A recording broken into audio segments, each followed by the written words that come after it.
Hello everyone, welcome back the brain builder book. तो कैसे हैं आप सब? उम्मीद करता हूं कि आप सब ठीक होंगे। फ्रेंड्स, आज की ये वीडियो हमारी बहुत ज़्यादा इंपॉर्टेंट रहने वाली है उन एस्पिरेंट के लिए जो अपकमिंग एग्ज़ाम की प्रिपरेशन कर रहे हैं। तो उनके लिए ये काफ़ी ज़्यादा इंपॉर्टेंट रहने वाली है, स्पेशली अगर हम बात करें फीमेल सुपरवाइज़र के exam, patwari, sub inspector, Jammu Kashmir police constable. यानी कहने का मतलब यूँ है कि जेकेएसएसबी के किसी भी एग्ज़ाम के लिए अगर आप प्रिपरेशन कर रहे हैं तो आपके लिए ये वीडियो काफ़ी ज़्यादा इंपॉर्टेंट रहने वाली है। क्योंकि आज की इस वीडियो में हम डिटेल से जानेंगे जितने भी रिसेंटली जेकेएसएसबी के पेपर हुए थे। कुछ ही टाइम पहले जेकेएसएसबी का एक पेपर हुआ था, तो उसी का एनालिसिस करेंगे और इसमें जितने भी क्वेश्चंस पूछे गए हैं वो हम डिस्कस करेंगे। यूँ होता है फ्रेंड्स कि जब आप प्रीवियस ईयर पेपर्स लगाते हो तो आपको प्रिपरेशन का अंदाज़ा हो जाता है और आपको कुछ ना कुछ वहाँ से देखने को ज़रूर मिलेगा और आपको फिर उसी के रिलेटेड और भी प्रिपरेशन करनी चाहिए, ठीक है। सपोज़ देखिए, आप अगर किसी का भी जो टॉपर्स होते हैं उनका इंटरव्यू सुनोगे या किसी से भी आप जो एडवाइस लोगे स्टडी के रिलेटेड, वो यही कहेंगे कि आप जिस भी एग्ज़ाम के लिए प्रिपरेशन कर रहे हो तो आप उसका जो प्रीवियस पेपर है वो लगाइए, ठीक है। उसका मकसद क्या होता है? अब उसका मकसद ये तो नहीं होता है कि सपोज़ मान लो ये वाला क्वेश्चन था, यही उठा के उन्होंने दूसरे एग्ज़ाम में भी डाल दिया, नहीं, बिल्कुल नहीं। इसका मकसद ये होता है कि सपोज़ मान लो अगर आज ये वाला क्वेश्चन आया, who was the ruler of Jammu and Kashmir to sign the instrument of accession with India, ठीक है। अगर ये क्वेश्चन आ गया, मे बी हो सकता है आपको जो नेक्स्ट जो पेपर हो आपका उसमें ये क्वेश्चन देखने को मिला, who was the last Dogra ruler, क्योंकि यहाँ पे डोगरे रूलर दिए हैं, who was the first Dogra ruler, इसके रिलेटेड ऑप्शन के रिलेटेड आपसे पूछा जाता है। सो बहरहाल टाइम ना वेस्ट किए सीधा वीडियो की ओर चलेंगे। आइए आज का पहला क्वेश्चन शुरू करेंगे, लेकिन इससे पहले कि अगर आप हमारे चैनल पे नए हैं तो चैनल को सब्सक्राइब और वीडियो को लाइक ज़रूर करें। और हाँ, अगर आप पीडीएफ परचेज़ करना चाहते हैं 9596736083, आप इस नंबर पे हमें व्हाट्सअप कर सकते हैं। अगर हम बात करें, ऑलमोस्ट अभी तक 1863 प्लस एस्पिरेंट ने हमसे पीडीएफ परचेज़ कर ली हैं, ओके। एंड अगर हम पीडीएफ की कास्ट के बारे में बात करें, भाई इसके प्राइस के बारे में बात करें, तो वेरी लो ऑफ कास्ट हमने इसका चार्ज रखा हुआ है, ओके। ताकि हर एक पुअर से पुअर एस्पिरेंट भी पीडीएफ को परचेज करके उसका लाभ उठा सके। एंड अगर हम बात करें, भाई देखिए जितने भी हमने प्रीवियस ईयर पेपर्स पीडीएफ की फॉर्मेट में हमने प्रोवाइड किए हैं, तो मैक्सिमम क्वेश्चंस हमारे, जैसे ऑलरेडी हम आपसे कहते ही हैं कि भाई 17 to 18 क्वेश्चंस हमारी ही पीडीएफ से देखने को मिले हैं। तो आप खुद ही इस पेपर को भी एनालिसिस कर सकते हैं, इस पेपर पे भी हमारी पीडीएफ से कितने क्वेश्चंस देखने को मिले हैं। जिन जिन एस्पिरेंट ने पीडीएफ परचेज किए वो खुद ही इसको एनालिसिस कर लीजिए। बहरहाल आइए वीडियो को शुरू करेंगे। आज का हमारा जो पहला क्वेश्चन है भाई, who was the ruler of Jammu and Kashmir to sign the instrument of accession with India. देखिए, जिन जिन एस्पिरेंट ने हमसे पीडीएफ परचेज की है वो जाइए देखिए, हमारी पीडीएफ को खोल लीजिए, ठीक है। वहाँ पे आप देखिए GK of Jammu and Kashmir की जो पीडीएफ है उसमें ये क्वेश्चंस पहले पन्ने पे ज़रूर देखने को मिलेगा, ओके। जाइए देख लीजिए, एनालिसिस कर लीजिए। एंड अगर हम बात करें भाई, यहाँ पे हमें पूछा गया है इंस्ट्रूमेंट ऑफ एसेशन के रिलेटेड, तो वो कौन से रूलर थे? क्या वो महाराजा हरी सिंह थे, महाराजा गुलाब सिंह थे, महाराजा रंजीत सिंह थे, या इनमें से कोई भी नहीं? इंपॉर्टेंट क्वेश्चन है, तो आप भी साथ साथ कोशिश करें आंसर देने की। कमेंट बॉक्स में आंसर ज़रूर लिखें और हाँ, एंड पे अपना टोटल स्कोर भी ज़रूर बताएं। यूँ होता है कि आपको अपनी प्रिपरेशन का अच्छे से अंदाज़ा हो जाता है। तो देखिए, इसका जो करेक्ट आंसर रहने वाला है वो है ऑप्शन ए, यानी महाराजा हरी सिंह। आपको कुछ नहीं करना है, बिना दिक्कत के, बिना टेंशन के, बिना किसी परेशानी के आपने इंस्ट्रूमेंट ऑफ एसेशन जहाँ पे भी आपको दिखे उसके रिलेटेड पूछा जाए और ऑप्शन में अगर महाराजा हरी सिंह दिखे तो आपको उस पर टिक कर देना है, कुछ नहीं करना है। क्वेश्चन नंबर 2 की अगर हम बात करें, economic and social planning come under which of the following. ये क्वेश्चंस भी हमने ऑलरेडी अपनी पीडीएफ में शामिल कर दिया गया है। Economic and social planning come under which of the following, कौन से मतलब कहने का मतलब यूँ है कि इकोनॉमिक एंड सोशल जो प्लानिंग है वो किसके अंडर आते हैं? क्या वो यूनियन लिस्ट के अंडर आते हैं, स्टेट लिस्ट के, कॉन्करेंट लिस्ट के, या नन ऑफ दिस के? देखिए, जेकेएसएसबी के रिसेंटली 2 जो पेपर हुए थे उन दोनों पेपर्स में सेम यही क्वेश्चन, सेम यूँ मान लीजिए कॉपी पेस्ट किया हुआ क्वेश्चन है, ओके। तो इसका जो करेक्ट आंसर है वो है ऑप्शन सी, यानी कॉन्करेंट लिस्ट के अंडर ही इकोनॉमिक और सोशल प्लानिंग आते हैं। Very important question. फ्रेंड्स, जल्दी से चैनल को सब्सक्राइब कर लीजिए, अगर आप नए हैं तो वीडियो को लाइक ज़रूर करें। देखिए, वीडियो को लाइक करने से यूँ होता है कि हमें मोटिवेशन मिलती है और हम आपके लिए बढ़िया से बढ़िया कंटेंट लाते हैं। और वीडियो कैसी लगी कमेंट बॉक्स में ज़रूर बताएं, शानदार ज़बरदस्त वीडियो रहने वाली है। In which of the following was the constitution in which year was the constitution of Jammu and Kashmir adopted. तो आपसे यूँ पूछा गया है जम्मू एंड कश्मीर का जो कॉन्स्टिट्यूशन था वो कब अडॉप्ट किया गया था, 1967, 1956, 1957 या 1968। Very important question and JKSSB का रिपीटेड क्वेश्चंस भी है। जल्दी से कमेंट बॉक्स में बता दें अगर आपको भी करेक्ट आंसर आता हो।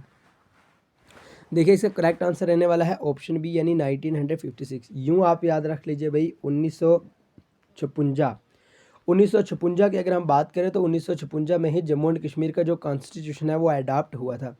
वेरी इंपॉर्टेंट क्वेश्चन है, आप इसको इग्नोर मत कीजिए, ये क्वेश्चन बहुत ही इंपॉर्टेंट है।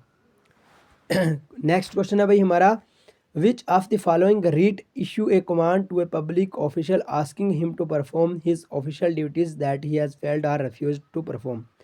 तो यूँ मान लीजिए इस क्वेश्चन में हमें पूछा गया है रिट के बारे में, ठीक है। रिट आप सबको पता होगा जब आप फंडामेंटल राइट्स पढ़ोगे, फंडामेंटल राइट्स जब आप पढ़ रहे होंगे, ठीक है, जब आप आर्टिकल 32 में पहुंचोगे, आर्टिकल 32 में पहुंचोगे आपको वहां पे कुछ मिलेगा जो रिट दिए होंगे, 5 रिट दिए होंगे और वही रिट से वहीं से एक क्वेश्चन यहाँ पे देखने को मिल रहा है, ठीक है। रिट के रिलेटेड पूछा गया है तो इसका जो करेक्ट आंसर होगा वो होगा भाई ऑप्शन बी यानी मंडामस। ओके, ये आपको ध्यान में रखना होगा। ये देखिए 4 यहाँ पे है रिट, एक आ गया अपना सर्टिलरी, मंडामस, क्यूआरेंटो, हैबियस कार्पस, और 5वां कौन सा रिट है आपको कमेंट बॉक्स में ज़रूर बताना होगा। यही भाई आपके लिए आज का होमवर्क है। ओके, यानी 5 रिट हैं सारे के सारे, 4 रिट तो यहाँ पे बता दिए गए हैं, 5वां रिट कौन सा है वो आपको लिखना होगा। आइए भाई next question, which of the following is the form of indirect tax. देखिए टैक्स पे भी आपको क्वेश्चन ज़रूर देखने को मिलेंगे, याद रखना टैक्स पे भी ज़रूर क्वेश्चन देखने को मिलेंगे और ऑलरेडी हमने ये क्वेश्चंस भी अपनी पीडीएफ में प्रोवाइड कर दिया है। यहाँ पे पूछा गया इनमें से इनडायरेक्ट टैक्स की कौन सी फॉर्म है।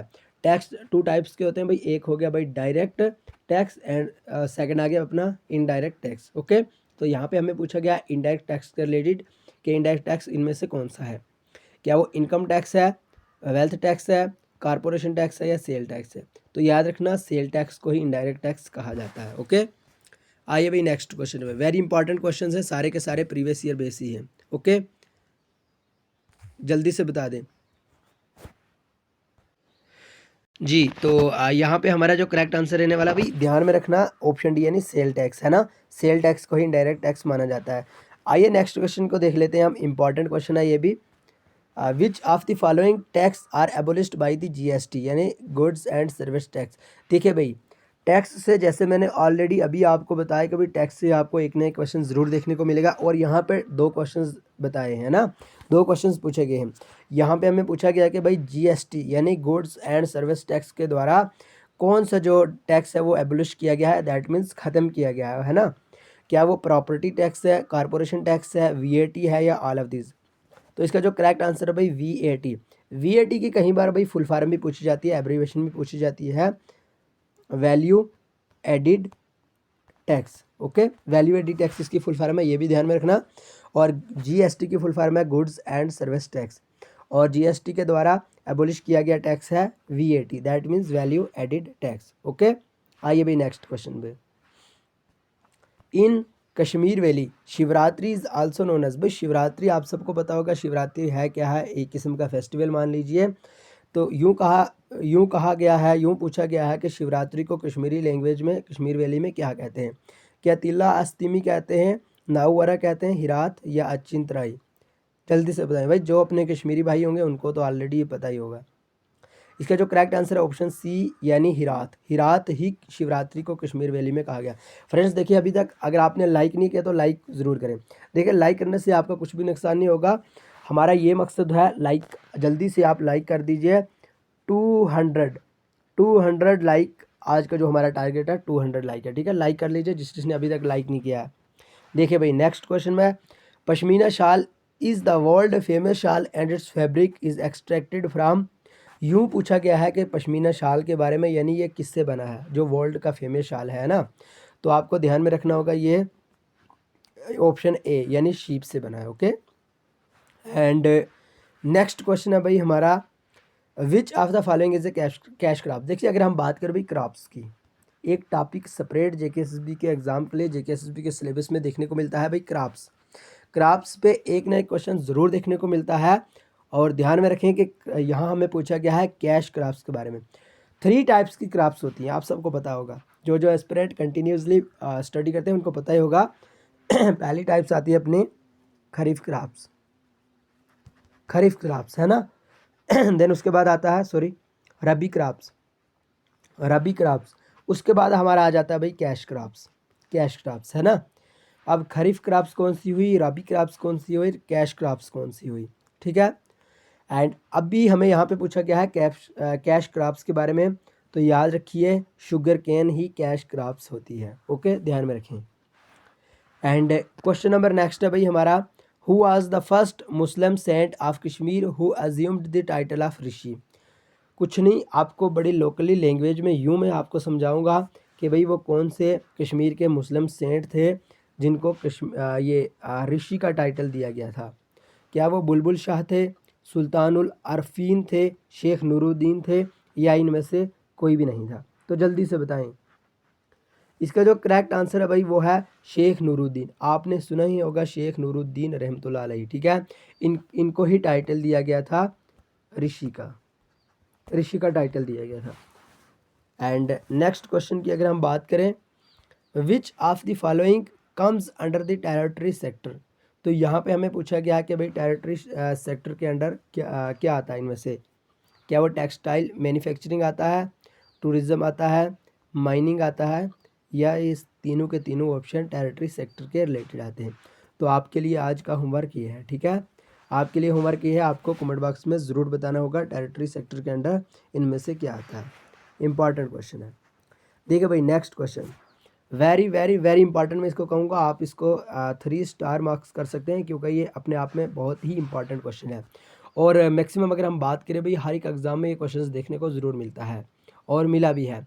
सो इसलिए आपको बड़े ध्यान से, इत्मीनान से, पुरसुकून से, आपको बिना टेंशन दिक्कत के आपको इस क्वेश्चंस पे फोकस करना होगा और इसको याद रखना होगा। In 1965 the head of Jammu and Kashmir was redesignated as governor previously called as. भाई आपसे कुछ नहीं, आपसे यूँ पूछा गया है कि 1965 में जो जम्मू एंड कश्मीर का हेड हुआ करता था जिसको आज गवर्नर कहते हैं, तो वो उनको क्या कहा जाता था, यानी 1965 में गवर्नर को क्या कहा जाता था, यूँ मान लीजिए। क्या वो प्रीमियर कहा जाता था, वज़ीर आलम कहा जाता था, सदर रियासत कहा जाता था, या वज़ीर कहा जाता था। इंपॉर्टेंट क्वेश्चन है, जल्दी से कमेंट बॉक्स में आंसर बताएं भाई, जल्दी से कोशिश करें आंसर देने की। देखिए ऑप्शन सी इसका करेक्ट आंसर है, सदर रियासत कहते हैं, है ना। यूँ याद रखना कि 1965 में जम्मू एंड कश्मीर का जो हेड हुआ करता था उसको सदर रियासत कहते थे। ओके, ध्यान में रखना, इंपॉर्टेंट क्वेश्चन है।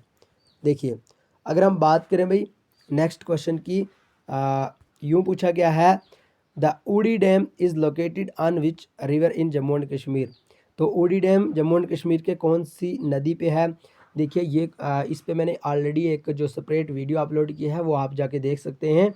रिवर्स ऑफ इंडिया पे, डैम्स ऑफ इंडिया पे, नेशनल पार्क पे, यानी आलमोस्ट सारा का सारा जो जीके का जो पोर्शन है वो हमने क्लियर करवा दिया है, ठीक है।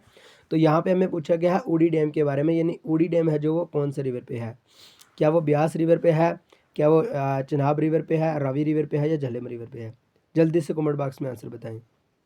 देखिए ऊडी डैम की अगर हम बात करें भाई, झेलम रिवर इसका करेक्ट आंसर हो जाता है, झेलम रिवर पे ही ऊडी डैम है। आइए आप एक और इम्पॉर्टेंट से नज़र मार लेते हैं झेलम रिवर के बारे में। झेलम रिवर का ओरिजिन कहाँ से होता है भाई, ये क्वेश्चन पूछे जाते हैं ना, इसलिए हम बार बार इसको रिविजन करते हैं। वेरीनाग, सिपरिंग, अनंतनाग से रिवर झेलम का ओरिजिन होता है, ठीक है। रावी रिवर की बात करें तो हिमाचल प्रदेश, याद रख लीजिए, रोहटंग पास से इसका ओरिजिन होता है। चिनाब रिवर की बात करें तो ये अपना चंद्रा और भागा दो नदियाँ मिलके, हिमाचल प्रदेश में दो नदियाँ मिलके अपना चिनाब रिवर को इसका ओरिजिन करती हैं, ठीक है। चंद्रा और भागा आपको याद रखना होगा। एंड लोहेल स्पीति एक वहाँ पे जगह है जहाँ से इसका ओरिजिन होता है। और ब्यास रिवर की अगर हम बात करें तो आप कमेंट बॉक्स में हमें ज़रूर बताएं ब्यास रिवर के बारे में। Pampore uplands locally called Wudar in Srinagar Jammu and Kashmir are a great source of revenue from which among the following. कुछ नहीं, आपको याद रखना है भाई, इतना आपको यहाँ पे बताना होगा पांपुर के बारे में। पांपुर किस चीज़ के लिए फेमस है। क्या वो एप्पल्स के लिए, सेफ्रॉन के लिए, टूरिज़्म के लिए, हनी के लिए, ठीक है। जल्दी से कमेंट बॉक्स में बताएं। देखिए, हमने कल ही एक वीडियो डिस्कस की थी जिसमें हमने यूँ कहा था कि जो पापुर है सिटी ऑफ सैफरॉन इसको कहा जाता है, ठीक है। यानी सैफरॉन जिसको हम केसर कहते हैं, सबसे ज़्यादा ये पापुर में पाई जाती है। ओके, एंड अगर हम बात करें भाई सैफरॉन के बारे में, इंपॉर्टेंट एक क्वेश्चन बनता है यहाँ पे, करीवा साइल। करीवा साइल यानी कौन सी बेस्ट, ये सैफरॉन की कल्टीवेशन के लिए कौन सी साइल बेस्ट रहती है, तो आपको ध्यान में रखना होगा करीवा साइल बेस्ट रहती है। ओके, एंड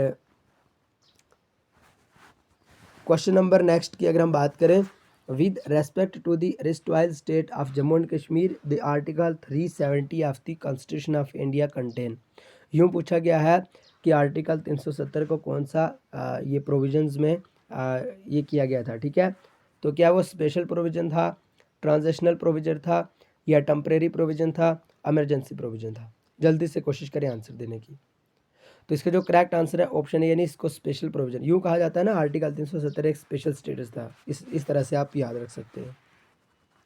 तो आज के हमारे इंपॉर्टेंट जीके के यही क्वेश्चंस थे जो जेके एसएसबी के प्रीवियस पेपर में पूछे गए क्वेश्चंस हैं। तो आप कमेंट बॉक्स में ज़रूर बताएं आपने आज के सेशन में से, आज की इस वीडियो में से, आज के इस लेक्चर में से टोटल कितने क्वेश्चंस करेक्ट किए, कमेंट बॉक्स में ज़रूर बताएं। और वीडियो कैसी लगी, चैनल को सब्सक्राइब ज़रूर करें। और हाँ, अगर आप PDF परचेज़ करना चाहते हैं 9596736083, आप इस नंबर पे हमें व्हाट्सअप कर सकते हैं। एक बार फिर से मैं नंबर यहाँ पे लिख देता हूँ, 9596736083। आप इस नंबर पे हमें व्हाट्सअप कर सकते हैं, आपको PDF प्रोवाइड की जाएंगी। देखिए, फीमेल सुपरवाइज़र स्पेशली मैं बात करूँगा फीमेल सुपरवाइज़र के एस्पिरेंट के लिए, क्योंकि फीमेल सुपरवाइज़र को काफ़ी ज़्यादा ये इंपॉर्टेंट रहेंगे, क्योंकि उनका जो एग्ज़ाम है बिल्कुल कुछ ही दिनों में होने जा रहा है। इसलिए वो मैसेज कर सकते हैं और उनको PDF प्रोवाइड की जाएंगी। और अल्हम्दुलिल्लाह हम खुद पे ये प्रूव करते हैं कि भाई काफ़ी अच्छी वो PDF है, और हमें अल्हम्दुलिल्लाह काफ़ी अच्छा एस्पिरेंट की तरफ से फीडबैक भी मिला है, क्योंकि वहाँ से बहुत फुल चांस देखने को मिल रहे हैं। सो अगर आप भी PDF लेना चाहते हैं तो व्हाट्सअप कर सकते हैं। बहरहाल मिलेंगे नेक्स्ट वीडियो में, तब तक के लिए bye bye, take care, love you all.